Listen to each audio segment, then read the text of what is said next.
Hello, I wanted to talk briefly about how to read a sonnet. I know most people enrolled in the Hardcore Literature Book Club are ostensibly here for the big reads. We're reading Anna Karenina at the moment, but I thought it would be a great idea to start reading some poetry, start reading some sonnets alongside these big works. These poems, these sonnets, these works by Shakespeare, they're going to help us unlock the big works. So if you can get through the sonnets, by the time we hit summer and we start embarking upon the Proust project, reading In Search of Lost Time together, those sonnets will inform your understanding. But not only will they inform your understanding of the works, they're going to inform your understanding about yourself.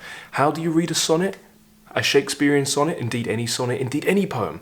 A sonnet, more than any other poem, is a Rorschach test. What's a Rorschach test? It's also known as an ink blot test.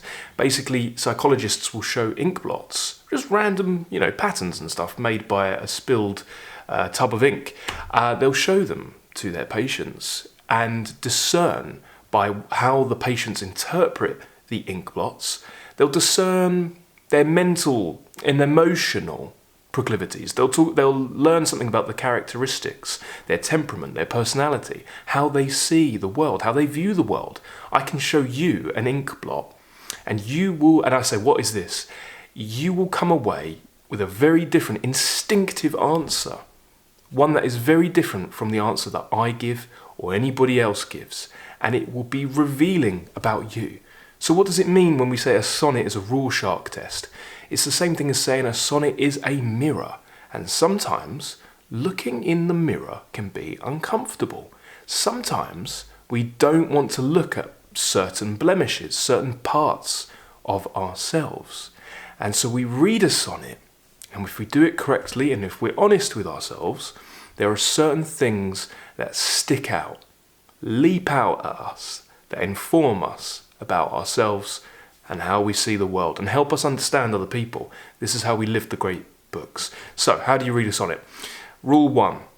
Read it all the way through in one sitting. A sonnet is 14 lines, perfect for reading in one sitting. How long will it take you to read a sonnet?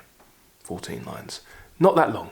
And when you read it through in one sitting, do not look at any notes, don't look anything up. Okay, now I'm recommending the Arden Edition of Shakespeare's sonnets, which looks like this. There's a lot of lovely editions of the sonnets. This is not the prettiest one, but it does have the best annotations and notes. Ignore this when you're reading a sonnet for the first time. The problem with these annotations and notes is because they're there, you doubt your own ability, you doubt your own comprehension, your understanding. You doubt yourself. So you start looking at the annotations and the notes before you even need to. So you get to a word or a phrase, and it might be a bit archaic.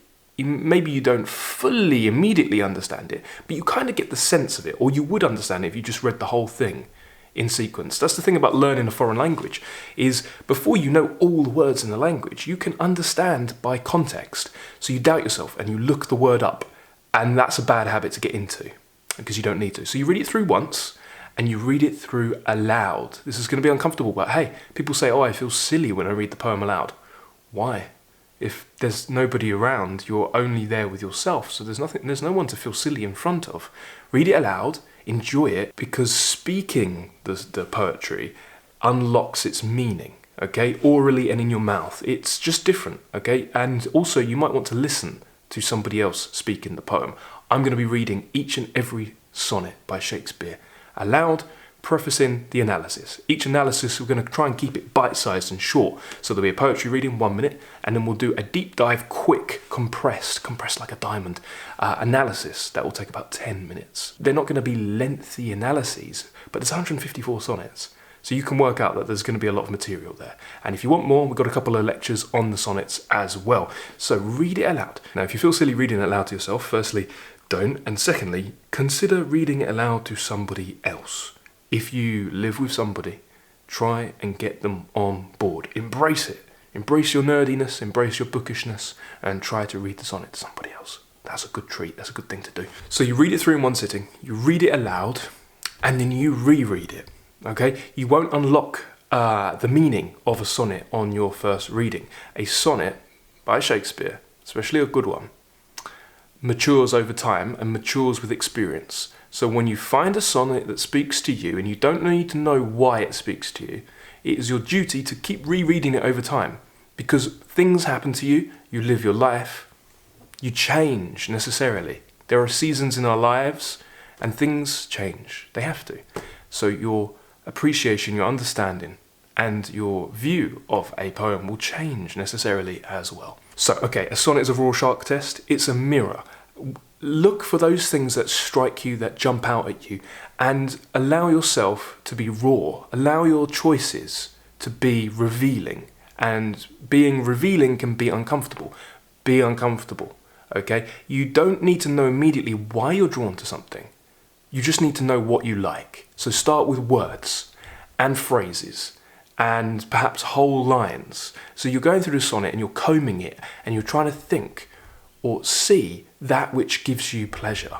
So it's your duty to figure out what you like, then you'll figure out why you like it. So we're of the school of aesthetic appreciation, pioneered by Walter Pater in Studies in the History of the Renaissance, and he wrote appreciation on Shakespeare's plays. He wrote criticism and interpretation of the Renaissance painters like Leonardo da Vinci, Michelangelo, Botticelli.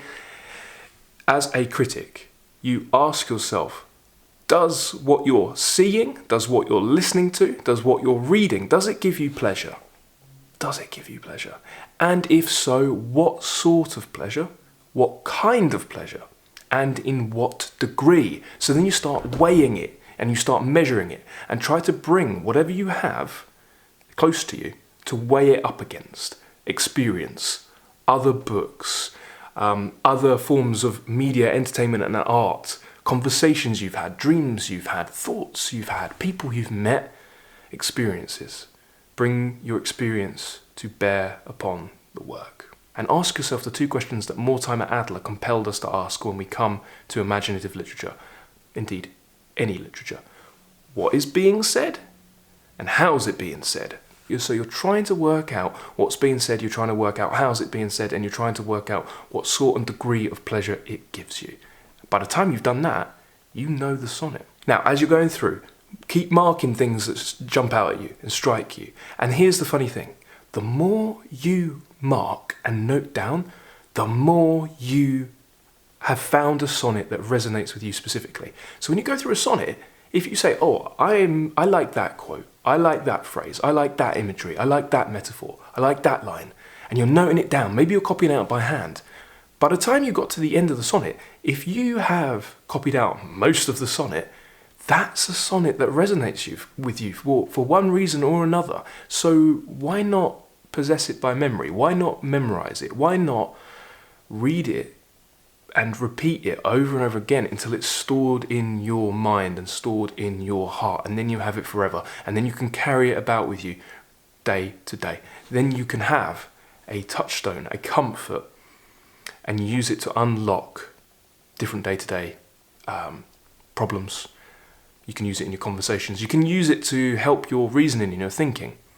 Okay? This is how you live the great works. So if you find that you're noting down a lot of stuff, then clearly there's something meaningful there for you. So is it just pleasing artifice? Or is there something else? What is it telling you about you? What is it telling you about the way you're seeing the world? Are you resonating with it? Are you in simpatico with the writer, with Shakespeare? Or does it enrage you? Does it enrage you or engage you? And then once you've got a selection of things that you like from the sonnet, you're going to try to select one thing. So you say, of all the things that resonate with you, if forced to choose, you can only have one. You're only allowed one. Yeah, that resonates with you the most. Forget all the rest. What one bit of that little poem, that little sonnet, would you like to keep for yours? Yeah? And then you're going to find the heart of that sonnet. Your heart, your centre, okay? And that's going to help you unlock what it's trying to tell you and what it means for you. So when you embark upon a reading adventure, when you're embarking upon reading Anna Karenina by Tolstoy, when you're embarking upon the sonnets, get yourself a dedicated journal, if possible. I like to colour code them, and start filling them up. So when I'm reading Sonnet 1, this is what I'm doing. Okay, and so you can see here, I've put the parts of the sonnet that resonated with me the most, and then from them, I have selected the one, the heart, and I've put it over here. And then I've journaled on why. And I'm trying to unlock what that means and why that speaks to me now in this specific moment of my life. And if that sounds good, I'd like to invite you to, at some point this week, when you have a spare moment, a little bit of solitude, a little bit of quiet, perhaps before bed, perhaps early in the morning over a coffee, to just take 5 minutes. You can make it your meditation, you can make it your prayer, your scripture. Take a few minutes and read the first sonnet of Shakespeare aloud. And that's all you have to do. And then maybe in a few days, you come back to it and read it again aloud. And then a few days later, maybe you read it again and you note some things down that you like about it. And you let me know what those things are. We'll move on to, I'll do an analysis of number 1 myself. We're going to do the first 17 alongside Anna Karenina. Looking forward to it.